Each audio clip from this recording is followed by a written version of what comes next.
For this purpose, we are establishing the External Revenue Service to collect all tariffs, duties, and revenues. It will be massive amounts of money pouring into our Treasury, coming from foreign sources. The American dream will soon be back and thriving like never before to restore competence and effectiveness to our federal government. My administration will establish the brand new Department of Government Efficiency.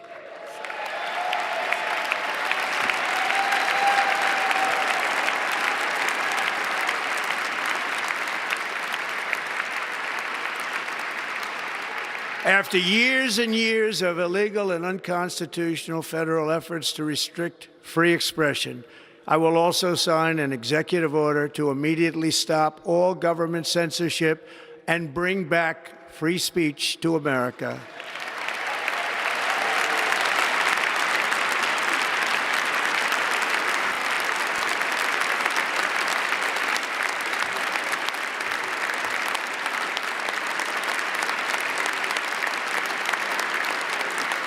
Never again will the immense power of the state be weaponized to persecute political opponents, something I know something about.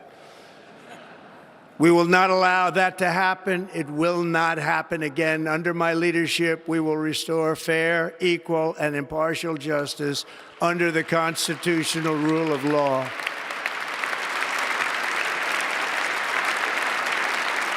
And we are going to bring law and order back to our cities. This week, I will also end the government policy of trying to socially engineer race and gender into every aspect of public and private life.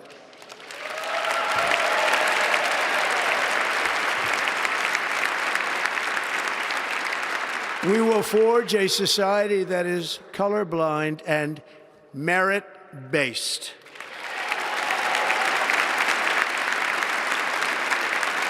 As of today, it will henceforth be the official policy of the United States government that there are only two genders, male and female.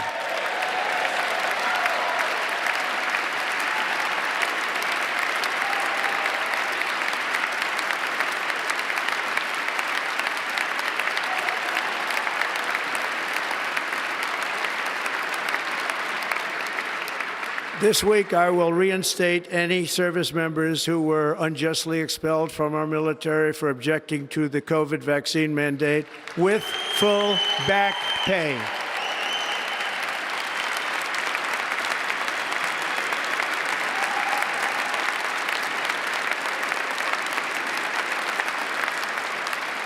And I will sign an order to stop our warriors from being subjected to radical political theories and social experiments while on duty.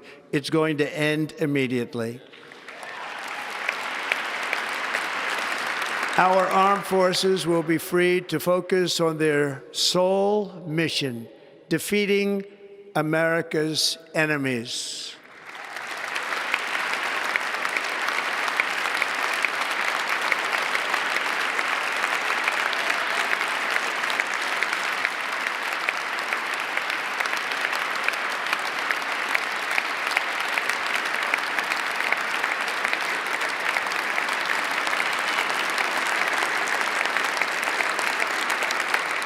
Like in 2017, we will again build the strongest military the world has ever seen. We will measure our success not only by the battles we win, but also by the wars that we end, and perhaps most importantly, the wars we never get into.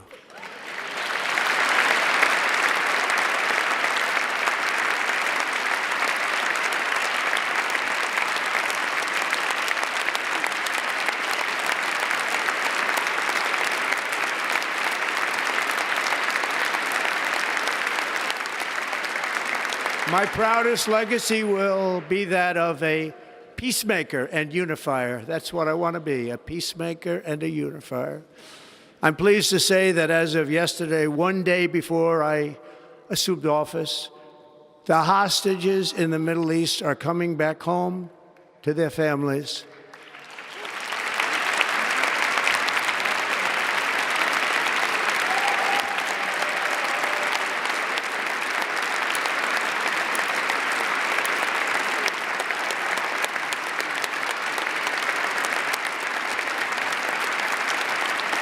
Thank you.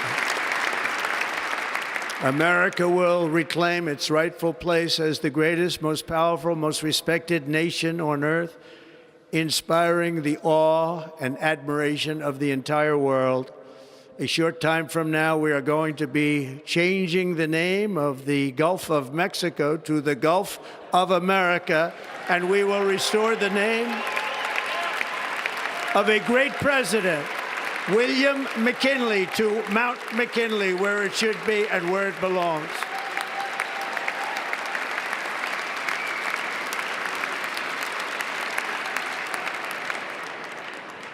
President McKinley made our country very rich through tariffs and through talent. He was a natural businessman and gave Teddy Roosevelt the money for many of the great things he did, including the Panama Canal, which has foolishly been given to the country of Panama after the United States. The United States, I mean, think of this, spent more money than ever spent on a project before and lost 38,000 lives in the building of the Panama Canal. We have been treated very badly from this foolish gift that should have never been made, and Panama's promise to us has been broken. The purpose of our deal and the spirit of our treaty has been totally violated. American ships are being severely overcharged and not treated fairly in any way, shape, or form, and that includes the United States Navy. And above all, China is operating the Panama Canal, and we didn't give it to China, we gave it to Panama, and we're taking it back.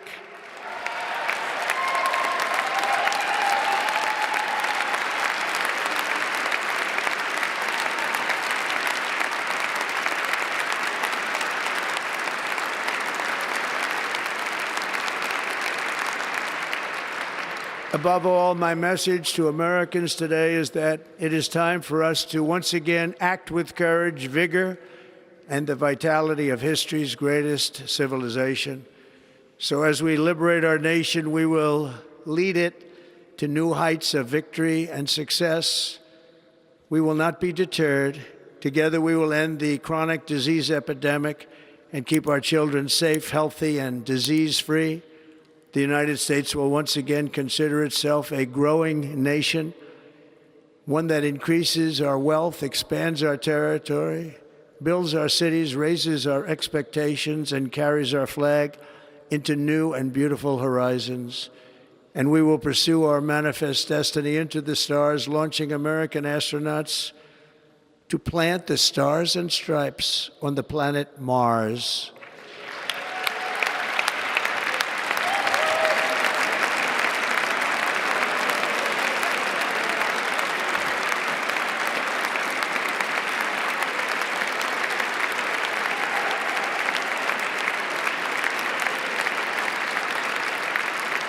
Ambition is the lifeblood of a great nation, and right now our nation is more ambitious than any other. There's no nation like our nation. Americans are explorers, builders, innovators, entrepreneurs, and pioneers.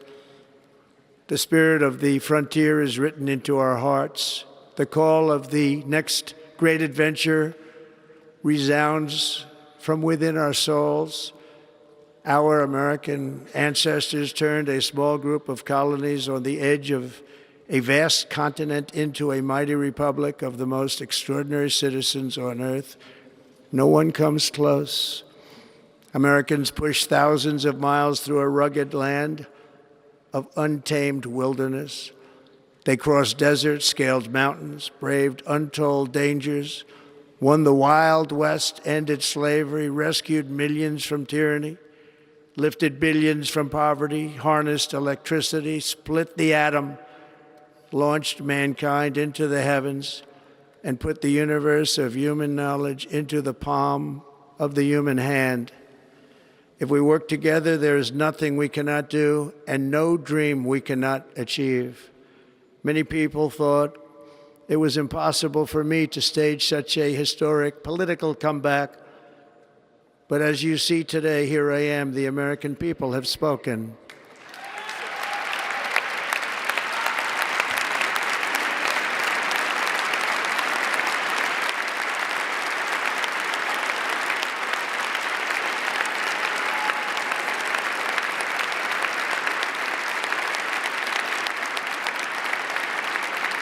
I stand before you now as proof that you should never believe that something is impossible to do.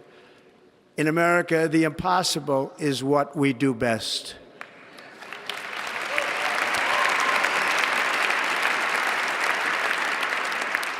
From New York to Los Angeles, from Philadelphia to Phoenix, from Chicago to Miami, from Houston to right here in Washington, D.C., our country was forged and built by the generations of patriots who gave everything they had for our rights and for our freedom. They were farmers and soldiers, cowboys and factory workers, steel workers and coal miners, police officers and pioneers who pushed onward, marched forward, and let no obstacle defeat their spirit or their pride. Together they laid down the railroads, raised up the skyscrapers, built great highways, won 2 world wars, defeated fascism and communism, and triumphed over every single challenge that they faced. After all we have been through together, we stand on the verge of the 4 greatest years in American history. With your help, we will restore America, promise, and we will rebuild the nation that we love, and we love it so much. We are one people, one family, and one glorious nation under God. So to every parent who dreams for their child and every child who dreams for their future, I am with you, I will fight for you, and I will win for you. We are going to win like never before.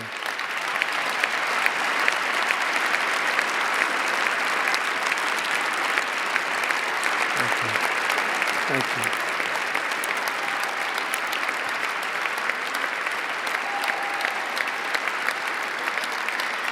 Thank you. Thank you. In recent years, our nation has suffered greatly, but we are going to bring it back and make it great again, greater than ever before. We will be a nation like no other, full of compassion, courage, and exceptionalism. Our power will stop all wars and bring a new spirit of unity to a world that has been angry, violent, and totally unpredictable. America will be respected again and admired again, including by people of religion, faith, and goodwill. We will be prosperous. We will be proud. We will be strong, and we will win like never before. We will not be conquered. We will not be intimidated. We will not be broken, and we will not fail. From this day on, the United States of America will be a free, sovereign, and independent nation. We will stand bravely. We will live proudly. We will dream boldly, and nothing will stand in our way because we are Americans. The future is ours, and our golden age has just begun. Thank you. God bless America. Thank you all. Thank you. Thank you very much. Thank you very much.